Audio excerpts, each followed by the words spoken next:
The busiest week of earnings season ramps up with two big tech names after the bell. We're talking Microsoft and Google and Visa in today's earnings exchange. Portfolio Wealth Advisors Lee Munson is our trader today. Lee, welcome. It's good to see you again. Appreciate it. Let's start with Microsoft. Shares are up 37% this year, thanks in part to its big push into AI. Goldman also highlighting Azure's growth and any early indications of Copilot adoption as key numbers to watch. They also finally closed that acquisition of Activision, so that will be something analysts are keeping an ear out for. Lee, what do you do with the stock here? You know, here's the thing. They've got to come in with at least $55 billion. They got to beat what the estimates are. They've got to come in hot. I tell you, let's get the hype versus reality. Goldman's right. It's all about Azure. It's all about that 70+% margin on the majority of their revenues and profits. I love Copilot. I'd love to have, subject verb agreement on my Word documents. I care about the whole hype about AI is going to start writing video games. All of this is about, are they going to grow cloud and are they going to keep that 70+% margins? Everything else is just noise. Yeah, I tend to agree.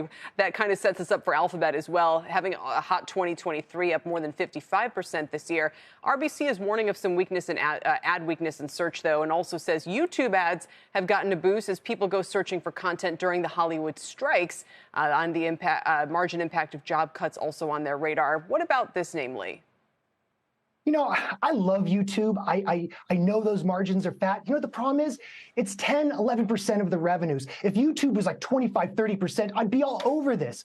But you have to believe with Google. And by the way, for full disclosure, I own a little bit. I've owned it for a while. This is all about ad growth. And remember, the ads on Google are core ads. It's not like, Meta or Snapchat where, you get a lot of volatility in spend. So I think that you have a decent ad environment going forward. And I'm not convinced that ChatGPT is going to eat all of core ads. The real thing, if you want this stock to keep going higher, you've got to have cloud become more profitable. It's a third-rate cloud platform. We need to see it make money. Interesting. So I hear the same emphasis for Microsoft and Google, really all about the cloud for both of them. That brings us to Visa, totally different. Shares are up 12% year to date. Good barometer, obviously, for what's going on with the economy and the consumer. Mizuho says full-year consensus revenue expectations are too lofty, especially as inflation moderates. That'll be a nominal hit. The firm also notes ongoing disruption in profitable businesses like travel that could be at risk. And, of course, the dollar here, a big story.